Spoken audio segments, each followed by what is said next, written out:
Irmãos, eu quero compartilhar com vocês essa palavra e eu acredito que ela vai trazer muito crescimento para nós. Quem quer crescer, diga aleluia.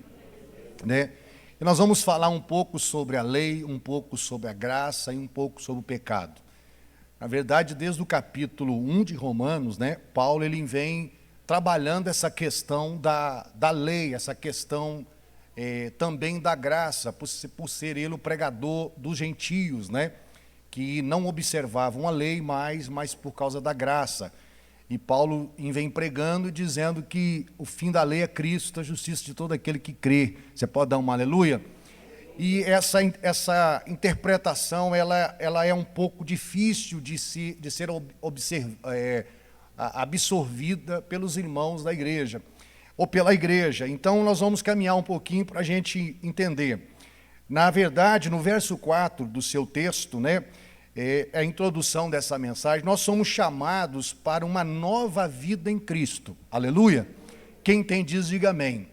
Para uma nova vida em Cristo, e no verso 4 ele diz que nós devemos andar em novidade de vida, ou seja, em vida nova, né? Numa vida totalmente transformada. Nós ouvimos muito, né? A gente ouvia muito na questão da conversão, né? Que a conversão era uma virada de 90 graus, né? Então a pessoa, quando ela se convertia, ela tinha uma vida totalmente transformada. E no trabalho, na casa, em todo lugar era perceptível essa transformação, justamente por causa do ensino da palavra de Deus. E a gente percebe que isso, às vezes, vai ficando um pouco distante. E Paulo vem trabalhando isso, e ele vem dizendo o seguinte, abra sua Bíblia em Romanos 5:20, né? A graça não é licença, não é permissão para pecar. Então a graça entra no lugar da lei. A lei era toda observância de todos os mandamentos. E a gente sabe que nós não conseguimos servir a Deus pela lei, né? Todos que tentaram pela lei acabaram não conseguindo cumprir a lei, porque a justiça de Deus é Cristo. Aleluia, porque o fim da lei é Cristo. Romanos 5:20 diz a palavra de Deus assim, olha, então a graça não é licença para pecar. Vamos lá, 1, 2, 3, diga comigo, a graça não é licença para pecar. Aí diz assim, veio porém a lei para que a ofensa abundasse. Na verdade, quando a lei é colocada por Moisés ali, né, nos estatutos da lei, então trouxe uma clareza da minha falha, trouxe uma clareza da minha fraqueza. Então, é igual a lei de trânsito, está ali 120, você passou a 140, você cometeu uma infração, correto? Então a lei, ele diz assim, veio porém a lei para que abundasse, né? Para que a ofensa abundasse. Aí diz assim, claro que a lei, Paulo está dizendo, claro que a lei trouxe uma consciência de que realmente parece que o pecado aumentou através da lei. É o que ele está dizendo. Aí diz, onde abundou o pecado, superabundou a graça. Olha que coisa linda, né? Ao mesmo tempo que a lei trouxe essa clarificação, vamos dizer assim, do aumento das transgressões, porque você lembra que Deus já não suportava mais ver tanto sangue de animais sendo sacrificados, animais inocentes, aí ele fez um sacrifício só, que foi Jesus, para morrer, para acabar com isso, porque a pessoa pecava e ia lá e sacrificava, pecava e ia lá e sacrificava, pecava e ia lá e sacrificava, então isso não diminuía. Então ele está dizendo assim, veio porém a lei para que a ofensa abundasse, ponto e vírgula. Aí diz, mas onde abundou o pecado, superabundou a graça, ou seja, Deus tinha um plano, nada pegou Deus de surpresa. Você pode dar uma aleluia? Deus já tinha um plano estabelecido. Aí nesse versículo, Romanos 5,14, vai lá para a sua Bíblia, né? Ele mostra nesse versículo acima, no Romanos 5,14, dizendo assim, no entanto, a morte reinou desde Adão, desde quem? De Adão até Moisés. Até sobre aqueles que não tinham pecado, a semelhança da transgressão de Adão. Então, uma vez que a pessoa cometeu o pecado, né, depois de Gênesis 3, o pecado reinou desde Adão até Moisés. Ali sem lei nenhuma, mas o pecado já estava lá, o pecado já estava vivo. Você consegue entender isso? Gênesis 3, o homem tocou naquela árvore e ali passou o pecado a entrar dentro do homem. Então o pecado, desde Adão até Moisés, ele já estava vivo. Ele já estava em ação. Agora vem a lei que é estabelecida por Moisés e que agora mostra o pecado. Então, não cobiçarás. Então, alguém sabe agora que ele estava cobiçando, mas que era errado. Agora ele tem consciência, porque a lei trouxe essa consciência. Não adulterarás, não cometerás falso testemunho. E a lei veio estabelecer. E houve outras leis estatutárias também que veio trazer regras. Então diz assim, a semelhança de Adão, a qual é a figura daquele que havia de vir. Aqui nós estamos falando do primeiro Adão. Nós vamos falar agora do segundo Adão daqui a pouquinho. Você pode dar um aleluia?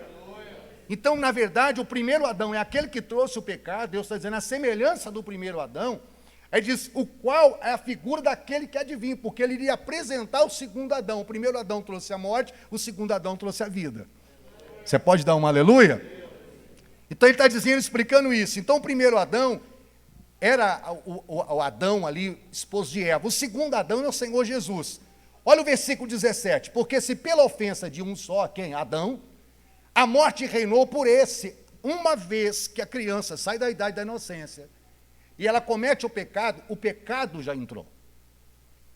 Ali, quando ela vai perdendo a inocência, e depois, logo em seguida, ela precisa entregar sua vida a Jesus para ter a salvação. Quem concorda, diga amém. Então, ele sai da idade da inocência, 12, 13 anos, 14 anos, e agora ele vai se tornando um adulto, e agora o pecado reinou sobre ele. E uma vez que reinou sobre ele, ele vai ter que ter um encontro com Jesus para ter o perdão desses pecados. O que ele está dizendo é, a morte reinou por esse Adão, por muito mais os que receberam a abundância da graça, está falando de Jesus, e o dom da justiça, reinarão em vida por um só, Jesus Cristo. Você pode dar uma glória a Deus? O Senhor nos chama para reinar em vida, através de Jesus. O verso 18 diz assim, pois assim como por uma só ofensa veio o juízo sobre todos, uma vez que a pessoa cometeu o pecado entrou na vida dela, aí veio o juízo, e o juízo, a condenação para os homens. Pastor, lembra para mim na Bíblia, Romanos 3:23, todos pecados destituídos estavam da glória de Deus. Romanos 6:23, aí vem o salário do pecado e a morte, mas o dom gratuito de Deus é a vida eterna em Cristo Jesus. Aleluia? Então, através disso veio a condenação. Assim também como veio um só ato de justiça, veio a graça. Ou seja, o Calvário resolveu todo o problema. Você pode dar um aleluia? Um ato só de justiça trouxe a graça que sobre todos os homens para a justificação de vida. Então, uma vez que eu entreguei a minha vida a Jesus, dá um glória a Deus. Eu não estou mais debaixo da lei. Eu estou debaixo de onde? Da graça. Graça é favor não merecido. Aleluia. A graça me preserva, a graça me salva, a graça me justifica. Aleluia. Aí o verso 19 diz assim, porque como pela desobediência de um só homem, muitos foram feitos pecadores. Um homem só, Adão, deu início ao pecado. E automaticamente o pecado passa-se a toda a humanidade. É como um vírus mortal. Ele entra dentro de todo mundo. E aí foram feitos pecadores. Assim, pela obediência de um, diga glória a Deus. Eu não sei se é só eu que estou aqui, porque eu estou pregando para mim mesmo, já tem um monte de dia, né? Então, pela obediência de um só, diga glória a Deus, muitos foram feitos justos.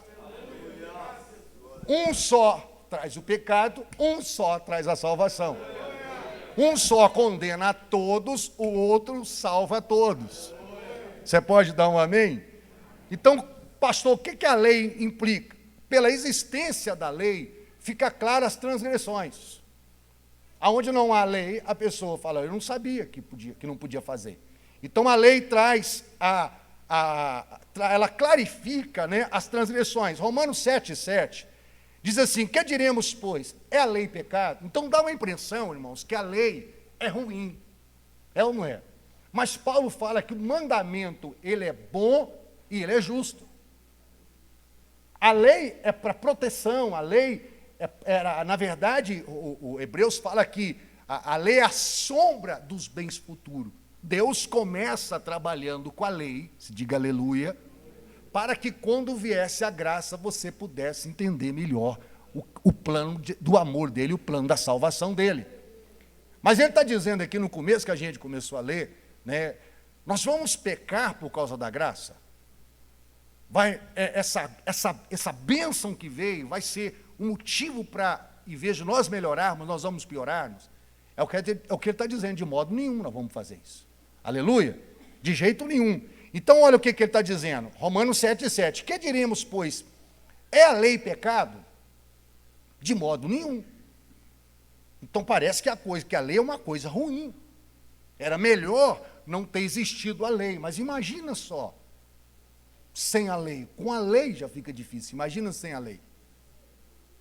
Nós estamos falando da lei com relação à salvação. Abraão não vivenciou a graça e foi salvo. Aleluia. A Bíblia diz que ele creu, isso foi acreditado por justiça. Então viveram sobre a lei, estiveram sobre a lei, né? Mas eu não conhecia o pecado, Paulo disse assim, mas eu não conhecia o pecado senão pela lei. Então a lei me trouxe, me clareou, não cobiçarás, não adulterarás, não cometerás falso testemunho, né? E vem os 10 mandamentos. Aí diz, porque eu não conheceria a concupiscência se a lei não dissesse cobiçarás. Então, claro que a lei teve um propósito, você consegue entender isso? Um propósito, e ela colocou em ordem, né? Claro que esse propósito também, ela colocou em ordem o seu vigor. Você quer ver uma coisa, um exemplo bíblico para você ver. Quando chegaram com a mulher adúltera diante de Jesus, qual foi a afirmação que eles disseram para Jesus? Quem lembra o que eles disseram para Jesus? Eles disseram, Senhor, nós pegamos uma mulher em adultério. Na lei está escrito que ela deve ser apedrejada. Olha a lei, olha o vigor da lei. Aí Jesus disse o quê? Não disse nada, ele ficou escrevendo na areia. Mas como eles insistiram, porque eles queriam pegar Jesus, falando assim, olha, você prega amor, e aí, e vamos ver, agora ele vai ter que usar a lei. Só que eles esqueceram que o fim da lei é Cristo. É ou não é? Não sei porque que eu dei esse grito aqui agora. Depois tem que editar, né, Ian? Depois Ian tem que ter um trabalho para editar. Né? Mas acho que esse grito você pode deixar, não foi bom, gente? É só para, hein, pastor João? Foi só para poder, né, dar uma clarificada sobre a lei. Aí Jesus escrevendo no chão, o que ele disse? Nada. Aí eles insistiram, o que ele falou?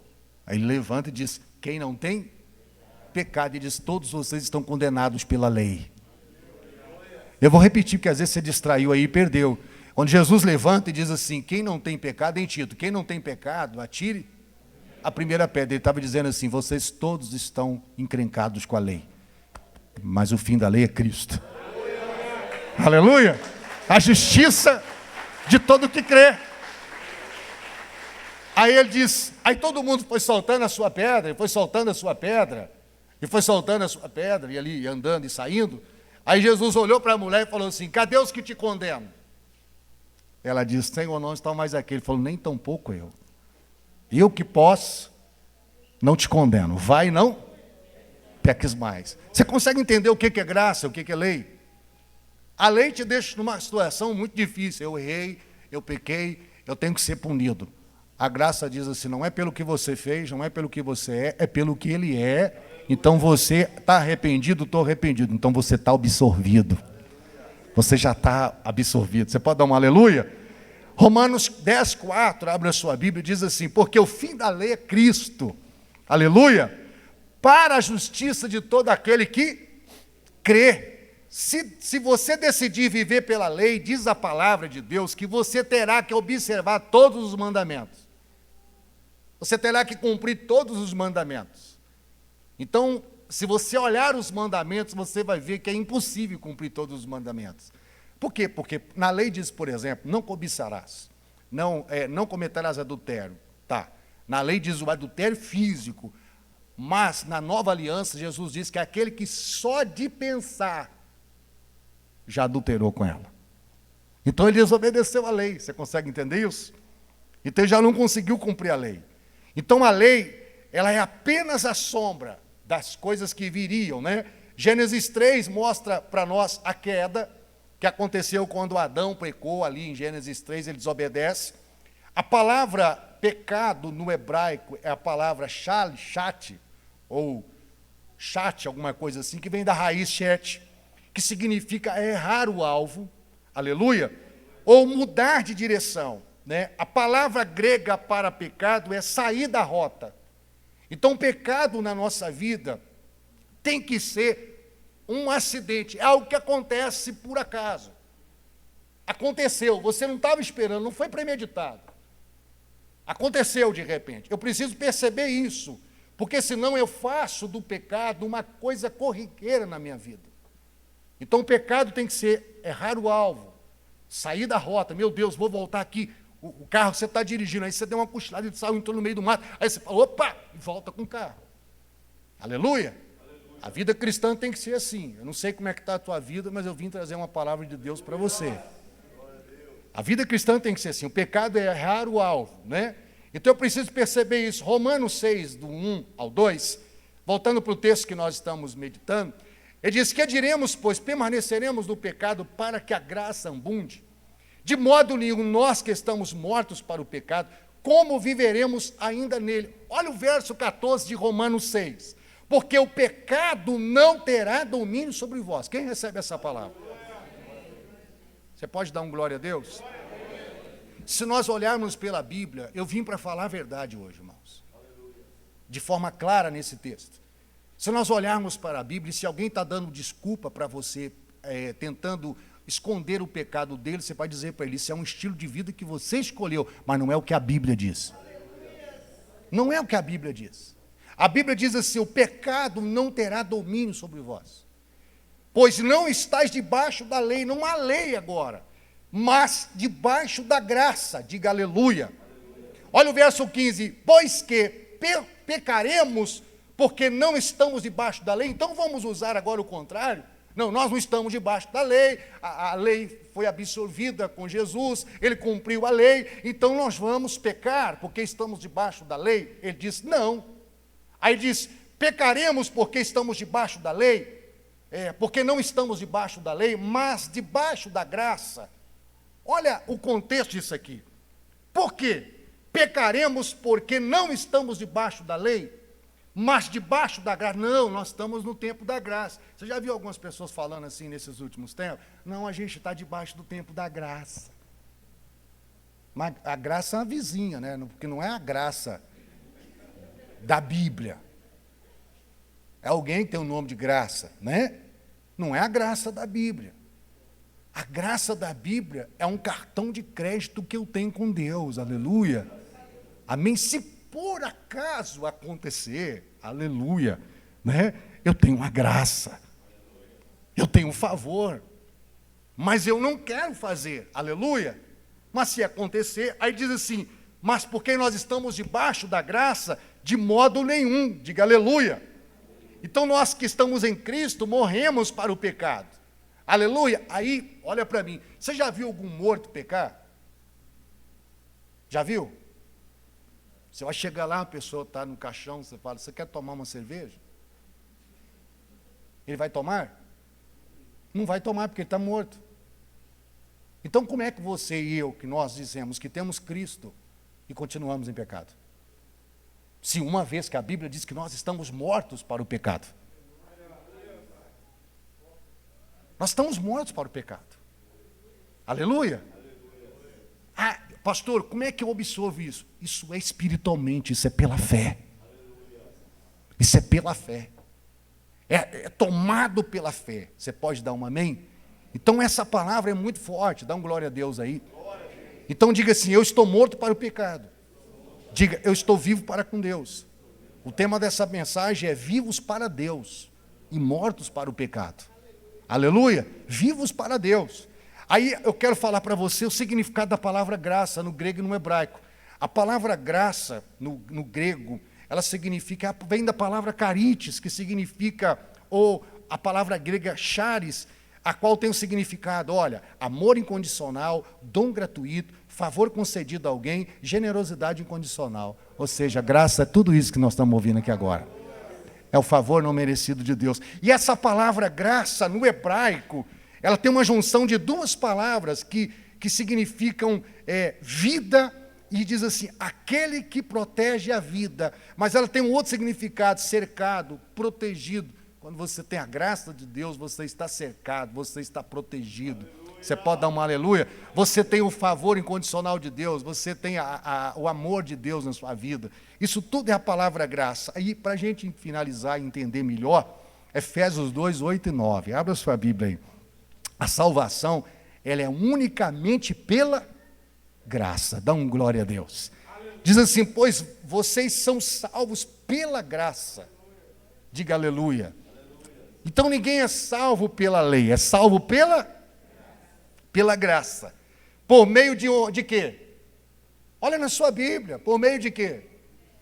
Da fé. Então, pois vocês sois salvos, porque a gente quer falar rápido, a gente erra, né? Porque vocês sois salvos pela graça. O que é graça? Favor não merecido, favor incondicional. Graça, você está cercado, você está protegido.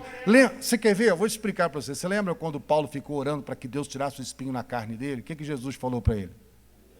A minha graça te basta. Eu sei que na lei você está errando. Porque na lei, Paulo, você é condenado. Mas você me conheceu no caminho de Damasco. Aquele dia que você ficou cego e caiu do cavalo, sabe, Paulo? Aquele dia. Então, porque o fim da lei é Cristo. Então, eu não vou tirar o espinho da tua carne, porque a minha graça te basta, porque o meu poder se aperfeiçoa na sua fraqueza, porque quando eu estou fraco, é aí que eu estou forte. Aleluia! Isso é graça de Deus. Favor de Deus, pastor, não esperava. Essa semana eu cometi uma falha. Eu vou entregar meu cargo, eu vou sair da igreja. Não, amado, a graça de Deus é sobre você. Aleluia, o favor de Deus é sobre você. Sabe aquele dia que você achou que a célula ia ser difícil, porque você teve um problema e tal? Chegou lá naquele dia, foi o dia que Deus mais te usou. Foi a graça. Aleluia, foi o favor de Deus. Olha o que ele diz, pois vocês sois salvos pela graça por meio da fé, uma vez que a pessoa ela entregou a vida a Jesus, ela recebeu a salvação por meio da fé, e a salvação é através da graça. Olha o que ele diz, isso não vem de vós, porque a lei tem essa coisa, essa faceta da lei. Quando a pessoa começa a praticar muita lei, a jejuar, aí ele começa a achar que é por causa do jejum dele, ele começa a achar que é por causa da santidade dele, ele começa a achar que é por causa das muitas horas de oração que ele faz, ele começa a achar que é por causa do dízimo dele, ele começa a achar, mas não é. Porque você faz todas essas coisas, se você está fazendo elas como um cumpridor, e eu diria, parabéns, você deve continuar fazendo, é justamente porque a graça tem te ajudado a fazer essas coisas. Pastor, estou levando a minha vida com Deus assim muito a sério. Olha, graças a Deus, eu falho assim muito pouco, glória a Deus. Mas quem tem te dado essa força é a própria graça. Sabe o que Romanos 7 diz? Que o querer fazer o bem está em nós, mas fazemos o mal que não quero. Nós fazemos maldade até sem saber que estamos fazendo, por causa da nossa natureza. Aleluia? Então ele está dizendo isso, olha, isso não vem de vocês, isso é dom de quem? De Deus, para que ninguém se glorie, para que ninguém ache que é alguma coisa. Por isso que a salvação é unicamente pela graça, por meio da fé, unicamente pela graça. Aleluia? Não é pelas obras, para que ninguém se glorie. Aleluia? Então eu recebo essa salvação, diga aleluia. A salvação em Jesus, a salvação que Jesus oferece ao homem, ela é tão maravilhosa. Pastor, eu não consigo entender direito, você vai entender. Graça é tudo que eu preciso, mas não mereço.